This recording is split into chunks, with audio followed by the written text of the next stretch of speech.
আজকে আমরা আলোচনা করব বিভিন্ন দেশের রাজধানী এবং মুদ্রা নিয়ে। আমরা জানি যে বিভিন্ন দেশের রাজধানী এবং মুদ্রা সম্পর্কে বিভিন্ন প্রশ্ন বিভিন্ন পরীক্ষায় আসে, তাই সেগুলো আমাদেরকে অবশ্যই জানতে হবে।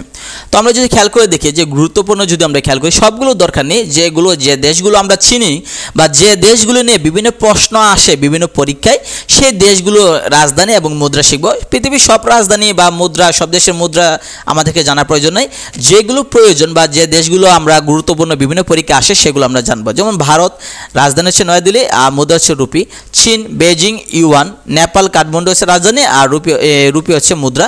শ্রীলঙ্কা যদি আমরা খেয়াল করে দিই, শ্রীলঙ্কা হচ্ছে শ্রী জয়াবর্ধনে পুরা কোটে, যেটা কলম্বো বাণিজ্যিক রাজধানী, আর এর মুদ্রা হচ্ছে রুপি। তো পাকিস্তান ইসলামাবাদ রুপি, মালদ্বীপ মালে রুপিয়া, ইন্দোনেশিয়া জাকার্তা রুপিয়া, পূর্ব তিমুর দিল্লি ডলার, ব্রুনাই এগুলো দরকার নেই, যেগুলো দরকার মানে আমরা পরিচিত না। ইরাক দরকার, ভুটান দরকার, কাতার দরকার, ইরান, ওমান, সৌদি আরব, লেবানন দরকার নেই, সিরিয়াও আমাদের দরকার নাই। দক্ষিণ কোরিয়া, উত্তর কোরিয়া দরকার, জাপান দরকার, আমিরাত সংযুক্ত আরব আমিরাত দরকার, তুর্কিস্তান, আজারবাইজান, কিরগিজস্তান এগুলো এত দরকার নেই। মালয়েশিয়া দরকার, মিয়ানমার দরকার, ভিয়েতনাম আসে। তো যেগুলো আসে বিভিন্ন পরীক্ষায় এশিয়ার দেশের মধ্যে রাজধানী এবং মুদ্রা, সেগুলো আমরা শিখব, বেশি শেখার প্রয়োজন নেই।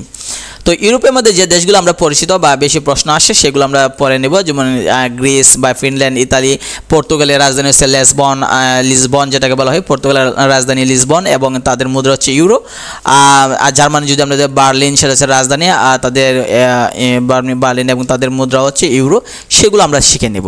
তো আমরা আফ্রিকা যদি দেখি, আফ্রিকা তেমন দেশগুলো ইম্পর্টেন্ট না। তারপর আমরা কতগুলো দেশ আমরা শিখতে পারি যেগুলো বিভিন্ন ধরনের আসে, যেমন মিশরের ক্ষেত্রে পড়তে পারি আমরা, যেগুলো যে আলজেরিয়া এগুলো পড়তে পারি। মার্কিন যুক্তরাষ্ট্র, উত্তর আমেরিকা মহাদেশে যেগুলো আছে সেগুলো দেখবো। দক্ষিণ আমেরিকা এবং ওশেনিয়া, অস্ট্রেলিয়া এবং নিউজিল্যান্ড, এই দুইটা দেখলে চলবে। তো বিভিন্ন বিশেষ পরীক্ষা সহ আপনি যদি খেয়াল করে দেখেন যে পিএসসি সহ বিভিন্ন, যেমন ঢাকা বিশ্ববিদ্যালয় আপনি খেয়াল করেন, জাহাঙ্গীরনগর, রাজশাহী, গুচ্ছতে এদিকে যদি আমরা খেয়াল করি যে মানে গুচ্ছ এবং মেডিকেলও বিভিন্ন প্রশ্ন এখান থেকে আসে, কারণ বিভিন্ন দেশের রাজধানী এবং মুদ্রা আসে, তাই এগুলো সাধারণত মুখস্থ করার বিষয়। তো এগুলো যেগুলো ইম্পর্টেন্ট, যে দেশগুলো আমরা পরিচিত বা যে দেশগুলো নিয়ে বেশি প্রশ্ন, অন্যান্য প্রশ্ন আসে, ওই দেশগুলো নিয়ে আমরা পড়লে চলবে। তো আমরা পরবর্তীতে আলোচনা করব বিভিন্ন দেশের পার্লামেন্ট বা আইনসভা নিয়ে আমরা আলোচনা করব।